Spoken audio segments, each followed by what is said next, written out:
Okay, so disclaimer, the first time I recorded this video a little while ago, the first half of the video didn't save to the card and I'd already taken my makeup off. So if I look a little different this time around, that's why. Hi, I'm the Warrior Witch and you can call me Nike.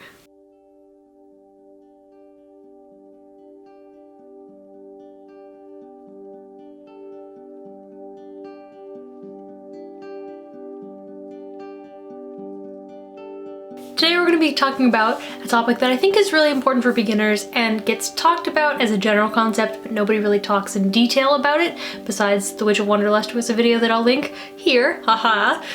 But charms is what we're talking about today, and charms are really important for novices, especially because I would describe them as the first step before spell work, because they involve a lot of the same concepts, especially with like correspondences and understanding how to put your intention and energy into something without big ways to backfire.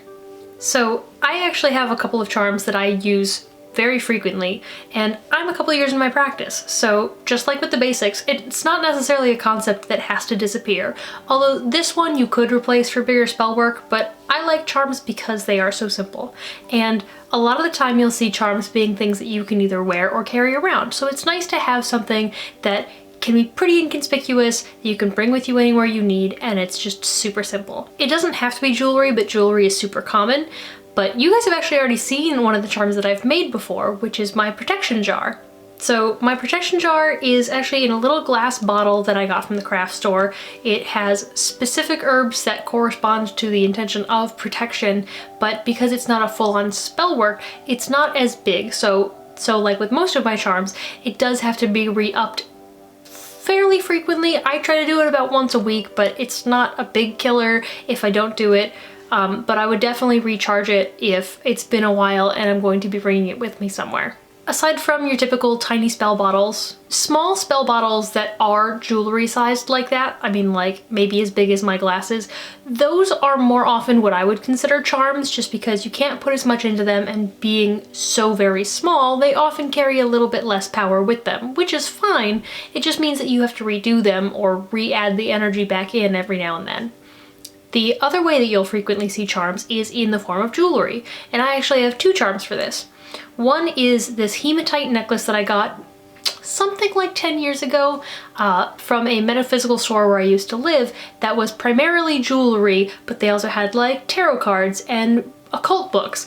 So with each material that the jewelry was made out of, like the different stones and such, they would tell you the metaphysical properties of that specific thing. So I have this hematite necklace. It sits on a lovely little silver chain that matches the wire wrapping that is on the top, and that is one that I will also wear for protection. Another way that you can use charms is to connect with your deities. So for me, I have a key that I got at the vintage store near me, and I wear that for my work with Kate because one of her symbols is a key.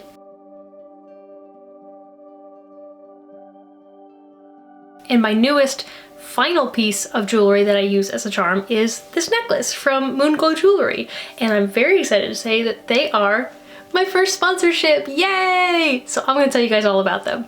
So the first thing I'll say about them is that their packaging, on point, perfect, makes me feel very safe. It actually came in this really thick package that obviously it's already ripped open, but it's super thick and makes me feel that the product inside is not going to be damaged no matter how much it gets thrown around in the delivery van. Second is the really beautiful box it comes in. Even just the texture of the box is like velvety and soft. It's lovely.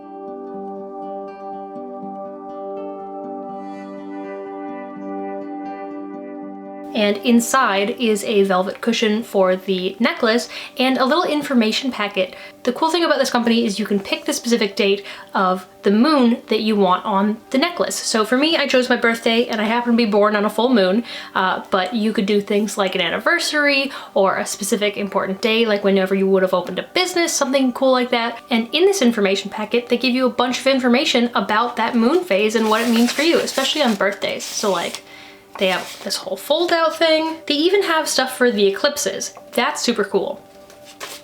And if you don't really have a lot of jewelry or you're not used to taking care of them, they even have safety tips and care for your necklace on there. When I get jewelry, I don't want it to be super elaborate. I like it to be able to match with a lot of things without overpowering the rest of what I'm wearing. You know, like I do simple hoops, that's just my style. So they fit perfectly in with that. They have some things that are a little bit more intricate, and every single piece on their website is beautiful. If you're not a necklace person, they have rings and bracelets and anklets, and they even have a few things for men, like tie clips and keychains. Whatever your style is, they'll have something for you. The chain is sterling silver, the necklace charm itself is a stainless steel, and the little crystal I have on the bottom is a Swarovski crystal. Also, did I mention that they glow in the dark? It's super rad. If you guys want to check out Moonglow jewelry for yourself, the link for their website will be in the description. You should definitely go check them out. And thanks for sponsoring me. So charms that you might be more familiar with are things like lucky rabbit's feet or four-leaf clovers. I mean, these things are very common even in the mundane consciousness of the world. So it's great for beginners for a couple of reasons. One, being that it is so common in the regular mundane consciousness, it's a great subtle way to practice your witchcraft right out in the open without having to worry about it. Things like spell work tend to be a little bit more obvious, things that are much more notably pagan, especially like pentacles.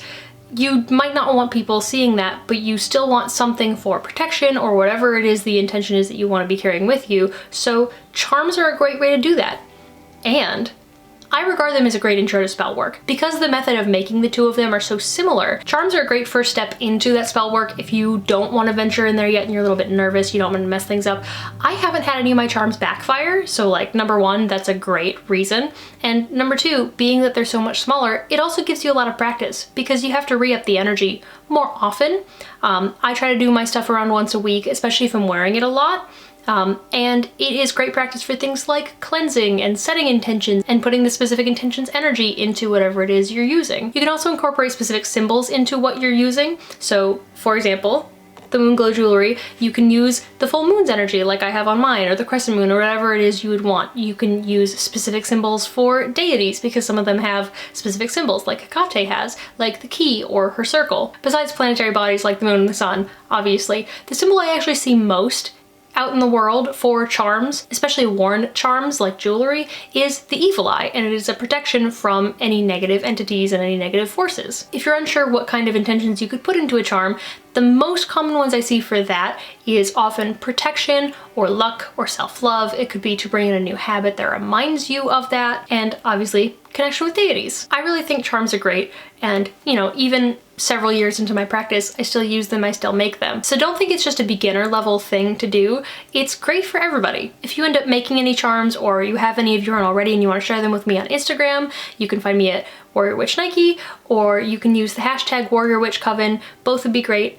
And that's all I have for you guys this week. So see you later, and blessed be.